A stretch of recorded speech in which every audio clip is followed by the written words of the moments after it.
Welcome back to Sirvalorsax, everybody.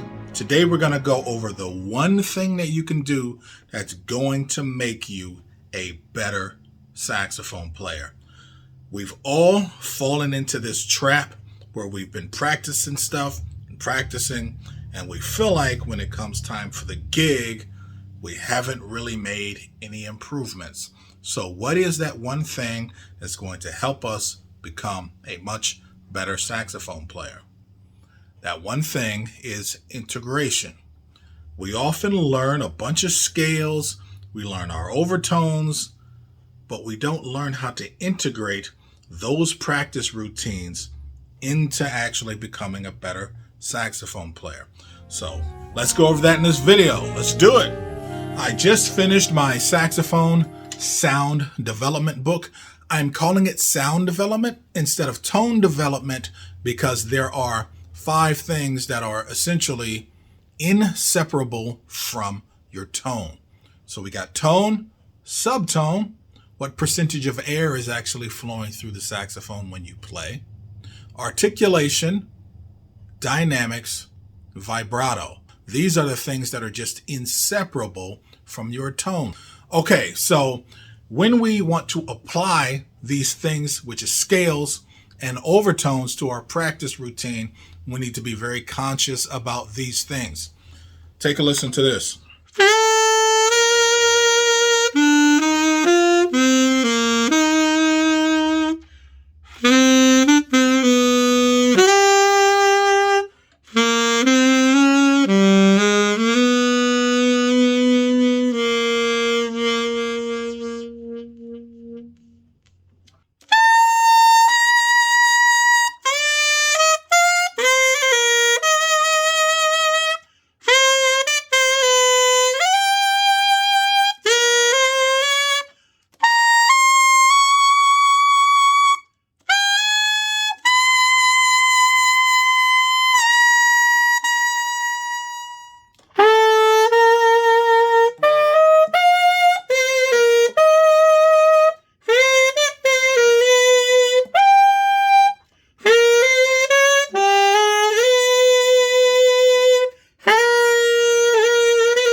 Ladies and gentlemen, I do have merchandise. You can pick this up on Amazon. This one isn't mine personally, but I'll put a link in the description under the Amazon section for this.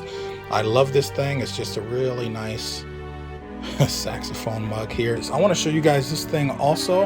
I picked up this light here, oscillating saxophone light. This thing is very cool. If you pick up one of these, you gotta hold the on button and then it'll go into oscillation mode. Otherwise, it'll just stay one color. Okay, so let's take a look at some overtones. And there's something very important that I wanna point out.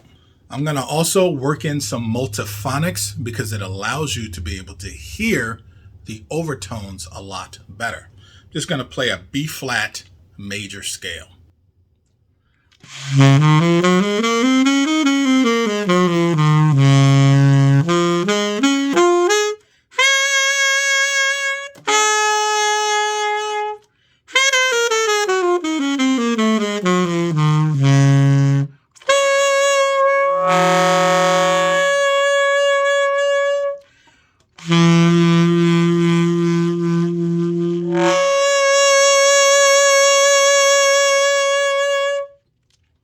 I am integrating the idea of overtones with musicality. I'm not just swimming in the tears of my ego because I'm capable of hitting the note. No, I am using musicality. I'm just simply adding vibrato and dynamic interest into that overtone that you hear me play. I'm going between the D, sonata tune D,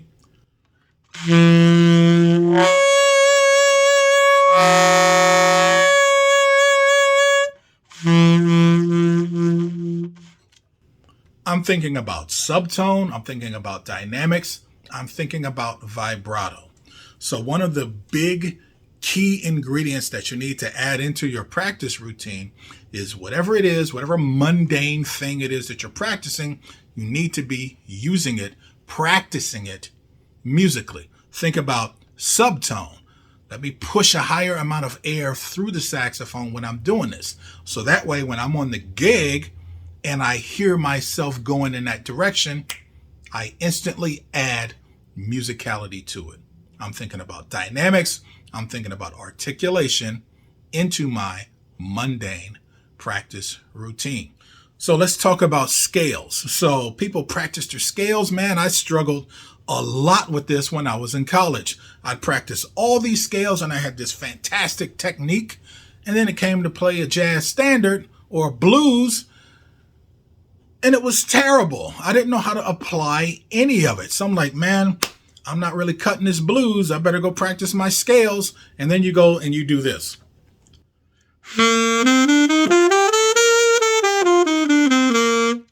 Wrong, wrong, wrong. It's not even the right scale because I didn't understand how to apply all this technique that I had learned. And it's like, okay, well, let me play the dominant 7 scale.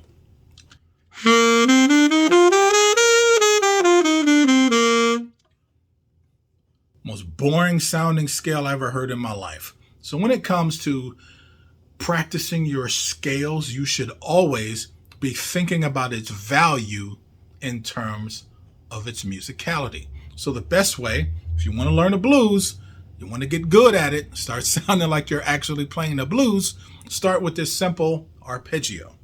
It's just 1, 3, 5, 6, flat 7.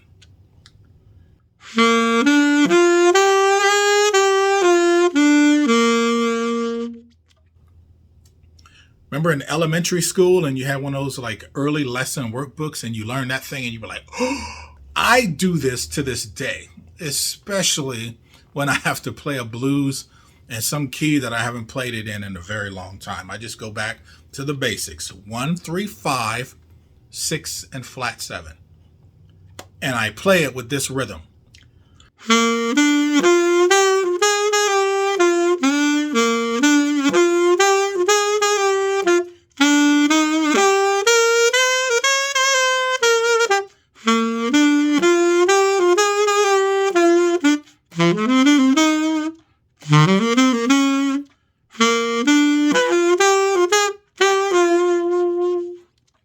So the other one that I do is this 3, 1, flat 7.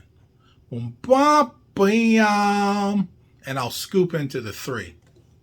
Play it slow. Get that sound into your brain.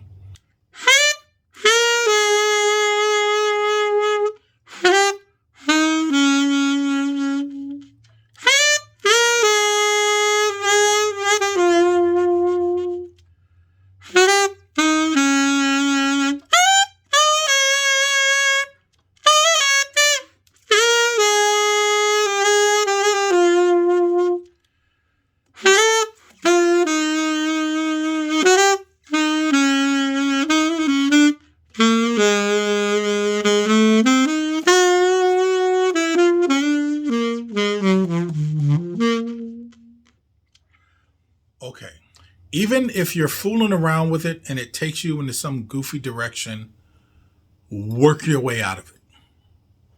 Doesn't matter how. Just, you've heard yourself do something weird, so work your way out of it. Always be thinking musically when you are practicing. There's no point in making a whole nother practice session just to start applying musicality. Combine, integrate all of it. So you got your tone, subtone, articulation, vibrato, dynamics. Those are like the core ingredients. All right, so if you like this kind of stuff and you want to support the channel, ladies and gentlemen, you can buy me a piece of cake. It's like a Kickstarter, Patreon type of thing. I will post a link at the bottom. And of course, I have my Altissimo books for alto and tenor saxophone. And of course, my saxophone sound development book that's available on PayHip as a PDF.